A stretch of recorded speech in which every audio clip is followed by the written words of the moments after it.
بسم الله الرحمن الرحيم. الحمد لله والصلاة والسلام على رسول الله. أما بعد،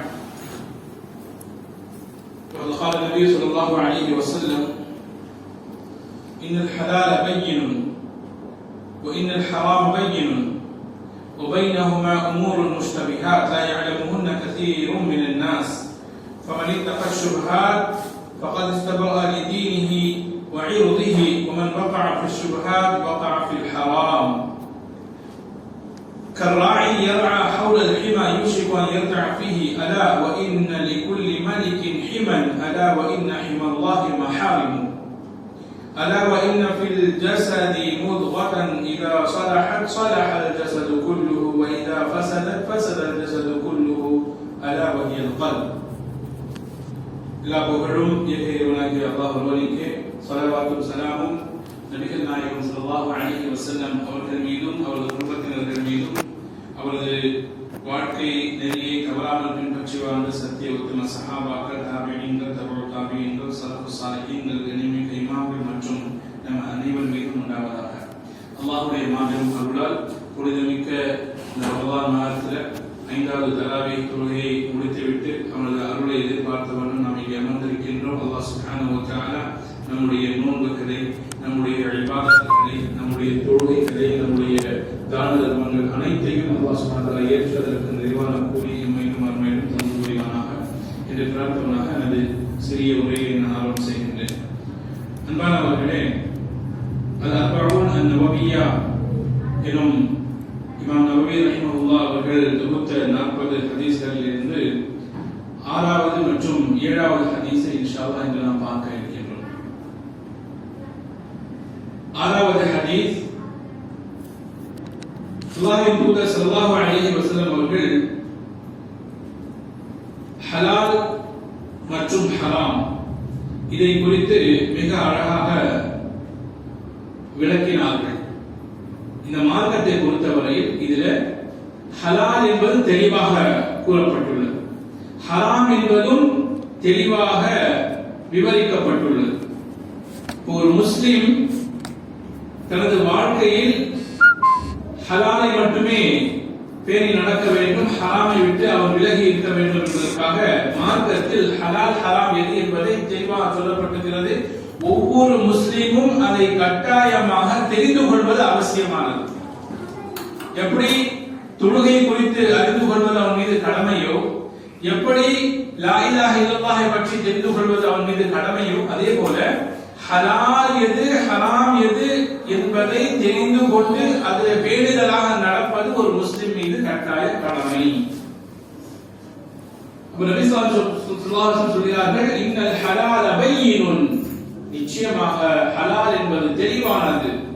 வ இன்னல் ஹராம பையினுன், ஹராம் என்பது தெளிவானது. இதெல்லாம் ஹராம் என்று மார்க்கம் தெளிவாக சொல்லப்பட்டிருக்கிறது. வபைனஹுமா உமூருன் முஷ்தபிஹாத், ஆனால் இந்த ஹலால் மற்றும் ஹராமுக்கு இடையிலே சில சந்தேகத்திற்குரிய காரியங்கள் இருக்கின்றன. அது ஹலாலா ஹராமா என்பது சொல்லப்படாமல் இருக்கின்றன. மனிதனுக்கு அதில் சந்தேகம் வருவதற்கான வாய்ப்புகள் இருக்கின்றது. ஆனால் ஒரு மூமின் இந்த விஷயத்தில் எப்படி நடந்து கொள்ள வேண்டும் என்றால் தெளிவாக சொல்லப்பட்டிருக்கின்றது. எவர் ஒருவர் சந்தேகத்திற்குரிய விஷயங்களை விட்டு தன்னை தவிர்த்துக் கொள்கிறாரோ அவர் தன் மானத்தையும் தன் மார்க்கத்தையும் காப்பாற்றிக் கொண்டார். சந்தேகத்திற்குரிய காரியங்கள் எதெல்லாம் இருக்கின்றனவோ, தெளிவாக சொல்லப்படாமல் இருக்கின்றனவோ, அந்த காரியங்களை விட்டு ஒரு மூமின் என்ன செய்ய வேண்டும்? விலகி இருக்க வேண்டும். அப்படி யார் விலகி இருப்பாரோ அவருடைய மார்க்கமும் அவருடைய மானமும் பாதுகாக்கப்படுகின்றது. அதே போல எவர் ஒருவர் சந்தேகத்திற்குரிய காரியங்களில் போய் விழுந்து விடுவாரோ அவர் ஹராமில் போய் விழுந்து விடுவார். இவ்வளவு சொல்லி அல்லாஹ்வின் தூதர் ஒரு விளக்கமும் சொல்றாங்க, ஒரு உதாரணமும் சொல்றாங்க. உதாரணம் சொன்னால் பொதுவாக மக்களுக்கு இன்னும் தெளிவாக புரியும். அந்த அடிப்படையில நபி அவர்கள் ஒரு அழகான உதாரணம் சொன்னார்கள்.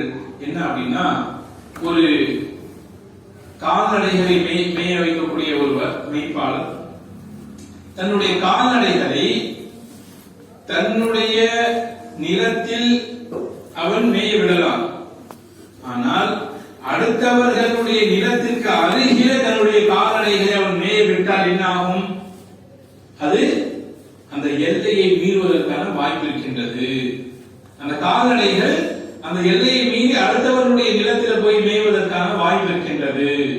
அப்படித்தான் அந்த ஓரத்தில் போகக்கூடாது. சந்தேகத்துடைய காரியங்களுக்கு அந்த இறுதியில அந்த ஓரத்தில் நாம் போகக்கூடாது, விலகி இருக்கணும். அப்போதான் நம்ம ஹராமில் இருந்து நம்மை காப்பாற்றிக் கொள்ள முடியும். சுப்ஹானல்லாஹ். அது சொல்லிவிட்டு சொன்னார்கள் அல்லாஹ்வின் தூதர் ஸல்லல்லாஹு அலைஹி அவர்கள், ஒவ்வொரு அரசருக்கும் சில எல்லைகள் இருக்கும். அவங்களுடைய ஆட்சி அதிகாரத்திற்கு உட்பட்ட சில எல்லைகள் இருக்கும் இல்லையா? ஒவ்வொரு நாட்டுக்கும் என்ன இருக்கு? இன்னைக்கு நிறைய பவுண்டரிஸ் இருக்கு இல்லையா? அந்த எல்லைகள் எப்படி உலகத்தில் அரசர்களுக்கு எல்லைகள் இருக்கின்றனவோ அதே போல அல்லாஹ்வுக்கும் இந்த உலகத்தில் சில எல்லைகள் இருக்கின்றன. அந்த எல்லைகள் எது தெரியுமா? அல்லாஹ் எதையெல்லாம் ஹராம் ஆக்கினானோ அதுதான் அல்லாஹ்வுடைய எல்லைகள். அந்த எல்லைகளை யார் மீறுகிறார்களோ அவர்கள் தண்டிக்கப்படுவார்கள். இது சொல்லிவிட்டு சொன்னார்கள் அல்லாஹ்வின் தூதர் ஸல்லல்லாஹு அலைஹி வஸல்லம், இது எல்லாவற்றுக்கும் அடிப்படை காரணம் தெரியுமா? ஒரு மனிதனுடைய அந்த உள்ளம் தான். ஹலால் ஹராம் என்ற விஷயத்துல பேணுதலாக நடக்க வேண்டும். சந்தேகத்திற்குரிய விஷயங்களை விட்டு விலகி இருக்க வேண்டும். அது அவனுக்கு கட்டளையிடுவது, அதை செயல்படுத்த வைப்பது அவனுடைய உள்ளம் தான். எனவே சொன்னார்கள், ஒரு மனிதனுடைய உடலிலே ஒரு உறுப்பு இருக்கின்றது. அது சீராக இயங்கினால் உடல் முழுவதும் சீராக இயங்கும். அது கெட்டு போய்விட்டால் உடல் முழுவதும் கெட்டு போய்விடும். அதுதான் அவனுடைய இதயம், அதுதான் அவனுடைய உள்ளம் என்று சொன்னார்கள். சுப்ஹானல்லாஹ். அப்ப இந்த ஹதீஸின் அடிப்படையில நாம் ஹலால் எது ஹராம் எது என்பதை அறிந்து செயல்பட வேண்டும். ஒன்று. இரண்டாவது, சந்தேகத்திற்குரிய காரியங்களை விட்டு நாம் விலகி இருக்க வேண்டும். அது பலருக்கு தெரியாது. அறிஞர்களிடம் அந்த சட்டங்களை கேட்டு அறிந்து கொள்ள வேண்டும். அதே போல சந்தேகத்திற்குரிய காரியங்களை குறித்து நபிகள் நாயகம் ஸல்லல்லாஹு அலைஹி வஸல்லம் உபதேசம் அது என்ன அப்படின்னா, அது நம்ம தவிர்த்துக் கொள்ளணும். உதாரணத்திற்கு இன்றைக்கு பல விஷயங்கள் சந்தேகத்திற்குரிய விஷயங்களா இருக்கின்றன. குறிப்பாக இன்றைக்கு பாத்தீங்கன்னா, இப்போ இஎம்ஐ இருக்கு. இஎம்ஐ இன்ஸ்டால்மெண்ட் எது எடுத்தாலும் நம்ம இஎம்ஐல வாங்குறோம். அதுல எது ஹலால் எது ஹராம் அப்படிங்கிறது தெளிவாகவே இல்லை. 0% அப்படின்னு சொல்லி சில பேர் என்ன செய்றாங்க, அது விளம்பரப்படுத்துறாங்க. 0%, ஆனா அதுக்கு தனியா ஒரு சார்ஜ் வாங்குறாங்க. அது எந்த கணக்கு? அது சந்தேகமாக இருக்கு. அதே போல லீஸுக்கு வீடு நம்ம எடுக்கிறது, அது சந்தேகமான விஷயமாக இருக்கு. சில பேர் அதை கூடும் சொல்றாங்க, சில பேர் அது கூடாதுன்னு சொல்றாங்க. ஆனால் அது நிறைய சந்தேகங்கள் இருக்கு. ஒரு மூமின் என்ன செய்யணும்? இந்த மாதிரியான சந்தேகத்திற்குரிய விஷயங்களை விட்டு அவன் விலகி இருப்பதால் அவனுடைய ஈமானுக்கு பாதுகாப்பானது. நம்முடைய வாழ்க்கையிலே இந்த மாதிரியான சந்தேகங்கள் வரும் பொழுது உலமாக்களிடம் அது குறித்த தெளிவான ஃபத்வாக்களை நாம் பெற வேண்டும். அதுக்கு பெற்றுதான் நாம் செயல்பட வேண்டும் என்பதுதான் மார்க்கம் நமக்கு சொல்லக்கூடிய அழகான உபதேசம். இது எல்லாவற்றிற்கும் அடிப்படையானது நம்முடைய இதயம், நம்முடைய உள்ளம். நாம் நம்முடைய உள்ளத்துல தக்வாவை நாம் ஏற்படுத்திக் கொண்டு நாம் செயல்பட்டோமே ஆனால் இன்ஷா அல்லாஹ் ஹராமை விட்டு நாம் விலகி இருந்து விடலாம். ஒரு காலம் வரும், மனிதன் அவனுடைய வருமானம் எப்படி வருகிறது என்பதை குறித்து அவன் கவலையே பட மாட்டான். வந்த போதும் என்ற மாதிரியான ஒரு சூழல் வரும். அதுதான் மறுமையுடைய அடையாளங்களில் ஒன்று என்று நபி ஸல்லல்லாஹு அலைஹி சொல்லியிருக்காங்க. ஆகையால நம்முடைய வருமானம் சரியாக இருக்கின்றதா, அது ஹலாலான வழியில் வருகின்றதா, நாம் அதை குறித்து நாம் என்ன செய்யணும், யோசிக்கணும். நம்முடைய வருமானங்கள் ஹலாலான முறையில் அமைந்தால்தான் நம்முடைய இபாதத்துகள் அல்லாஹ்விடத்தில் ஏற்றுக்கொள்ளப்படும் இல்லையா? வருமானம் சரியில்லைன்னா இபாதத்துகள் ஏற்றுக்கொள்ளப்படாது. எவ்வளவு நாம இபாதத்துகள் செய்தாலும் அது ஏற்றுக்கொள்ளப்படாது. இது ரொம்ப முக்கியமான ஒன்று. ஆகையால் ஹலால் ஹராமுடைய விஷயத்துல ஒரு முஸ்லிம் மிகவும் பயபக்தியுடன் இறையச்சத்துடன் அவன் செயல்படுவது அவசியமானது. இன்ஷா அல்லாஹ் அவனுடைய வாழ்க்கை நிம்மதியான முறையிலே அமையும், அவனுடைய வாழ்க்கை நிம்மதியாக கழியும். ஹராம்ல போய் விழுந்துட்டா அல்லாஹ் ரப்பல் ஆலமீன் அந்த பரக்கத்தை எடுத்துருவோம். ஹராம்ல இருக்கக்கூடிய முசீபத் என்ன தெரியுமா? ஹராமான வாழ்க்கை வாழக்கூடியவர்களுடைய வாழ்க்கை பார்த்தீங்கன்னா நிம்மதி இல்லாம போயிடும், பரக்கத் இல்லாம போயிடும். எப்போ பார்த்தாலும் பிரச்சனை, எப்போ பார்த்தாலும் கஷ்டம், எப்போ பார்த்தாலும் ஏதாவது ஒரு சோதனை, இப்படி வந்துட்டே இருக்கும். அந்த நிம்மதி இல்லாம போயிடும். ஆகையால் அந்த நிம்மதி, மன அமைதி என்பது அவசியம். அதற்கு நம்முடைய முஸ்லிம் சமூகத்துல நிறைய ஹராமான வழியில வருமானங்களை அமைத்துக் கொள்வது. சாதாரணமாக ஒரு சின்ன பிரச்சனை உடனே போய் வட்டிக்கு வாங்கிடுறாங்க இல்லையா? அது எவ்வளவு ஹராமானது. அது வட்டிக்கு கொடுப்பது மட்டும் ஹராம் அல்ல, வட்டிக்கு வாங்குவதும் ஹராம் தான். லஅனல்லாஹு ஆகில ரிபா வ மூகிலஹு வ ஷாஹிதைஹி வ காதிபஹு. வட்டி தொடர்பாக 10 வகையான மக்களுக்கு அல்லாஹ் ரப்பல் ஆலமீன் சாபத்தை இறக்குகின்றார். அதுல சாட்சியாக நிற்பவர்கள், அது வாங்கி தரக்கூடியவர், அதை வாங்குபவர், அதை எழுதக்கூடியவர், இப்படி யாரெல்லாம் அதற்கு துணையாக நின்றார்களோ அனைவருக்கும் அல்லாஹ்வுடைய சாபம் இருந்தது. ஆகையால இது ரொம்ப ஆபத்தான ஒன்று. உலகத்தில் நாம் நிம்மதியாக வாழ வேண்டும், அல்லாஹ்வுடைய அருளை பெற்று அல்லாஹ்வுடைய பரக்கத்தை பெற்று நாம் நிம்மதியாக வாழ வேண்டும் என்றால் இன்ஷா அல்லாஹ் இந்த ஹலாலுடைய விஷயத்தில் நாம் தெளிவாக இருந்து விட்டோம் என்று சொன்னால் இன்ஷா அல்லாஹ் நாம் தப்பித்து விட்டோம். நிம்மதியான வாழ்க்கைக்கு அல்லாஹ் ரப்பல் ஆலமீன் நமக்கு உத்தரவாதம் தருகின்றான். இரண்டாவது 7வது ஹதீஸை நாம் பார்க்கலாம். 7வது ஹதீஸ் தமீம் அத்தாரி ரலியல்லாஹு அன்ஹு அவர்கள் அறிவிக்கக்கூடிய ஹதீஸ் இது. நபி ஸல்லல்லாஹு அலைஹி வஸல்லம் சொன்னார்கள், அத்தீனு அன்-நஸீஹா. மார்க்கம் என்பது நலம் நாடுவது. நஸீஹத், நஸீஹத் என்றால் உபதேசம் என்று சொல்வார்கள் பொதுவாக. அந்த உபதேசம் அது நலம் நாடுவதன் அடிப்படையில் தான் அது வருகின்றது. நலம் நாடுவது இருந்தாதான் நாம் ஒருத்தருக்கு அட்வைஸ் பண்ணுவோம். ஏன்? அவன் மேல அக்கறை இருந்தாதான் அவனுக்கு அட்வைஸ் பண்ணுவோம். எல்லாருமே நம்ம என்ன செய்ய மாட்டோம், எல்லோருக்கும் நான் அட்வைஸ் பண்ண மாட்டோம். யார் மீது நமக்கு அக்கறை இருக்கிறதோ, யாருடைய விஷயத்தை நாங்கள் நலம் நாடுகின்றோமோ அவர்களுக்கு தான் நாங்கள் உபதேசம் செய்வோம் இல்லையா? அதனால நசீஹத் என்றால் நலம் நாடுவது, உபதேசம் செய்வது என்று 2 அர்த்தங்கள் இதற்கு இருக்கின்றன. அப்ப சஹாபாக்கள் கேட்டார்கள், யாருக்கு நலம் நாடுவது? இந்த மார்க்கம் நலம் நாடுவதை அடிப்படையாக கொண்டிருக்கின்றது என்று சொன்னால் யாருக்கு நலம் நாடுவது? அல்லாஹ்வின் தூதர் 5 விஷயங்களை குறிப்பிட்டார்கள். லில்லாஹி, லில்லாஹி வலிகிதாபிஹி வலிரசூலிஹி வலிஅஇம்மத்தில் முஸ்லிமீன வஆம்மத்திஹிம்.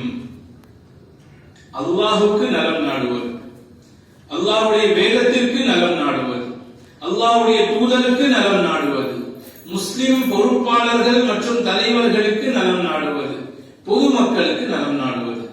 இப்படி மார்க்கம் என்பது இந்த 5 வகைகளுக்கு நலம் நாடுவதுதான் மார்க்கம் என்று சொன்னார்கள் அல்லாஹ்வின் தூதர் ஸல்லல்லாஹு அலைஹி வஸல்லம். அல்லாஹ்வுக்கு நலம் நாடுவது என்றால் என்ன? அல்லாஹ்வை ஏற்று அவனை நம்பிக்கை கொண்டு அவனை நேசித்து அவனுக்கு பிடித்தமான காரியங்களை செய்து அவன் தடுத்த காரியங்களை விட்டு விலகுவதுதான் அல்லாஹ்வுக்கு நலம் நாடுவது. இரண்டாவது, அல்லாஹ்வுடைய வேதத்திற்கு நலம் நாடுவது என்றால் என்ன?